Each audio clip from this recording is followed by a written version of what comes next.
au cœur de l'histoire. Retour aux origines. Et c'est une question de Thierry via la page Facebook de l'émission. Thierry vous demande, Franck Ferrand, quelle différence y a-t-il entre une cathédrale et une basilique ? Alors les deux sont des églises, mais ce sont des distinctions d'églises de nature différente, si vous voulez. La cathédrale, c'est le siège du diocèse, c'est là que réside l'évêque. Autrefois, le trône de l'évêque s'appelait une cathèdre, et donc c'était l'église cathédrale, l'église de l'évêque, tout simplement.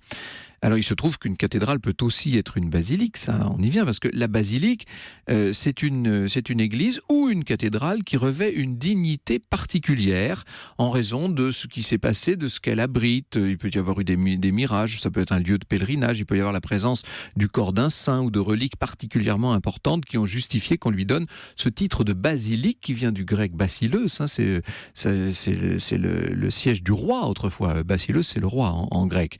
Donc les chrétiens pendant longtemps ont conçu leurs basiliques, les premières basiliques, sur un plan similaire à celui des basiliques de l'Antiquité romaine. Alors ce qu'on appelait des basiliques à Rome, c'était des grands bâtiments de structure rectangulaire qui étaient terminés par une partie voûtée qu'on appelait donc une abside. Vous voyez l'origine architecturale de la basilique. Ce grand édifice servait de lieu de prestige pour une famille, ça servait de tribunal, ça servait de centre d'affaires, etc.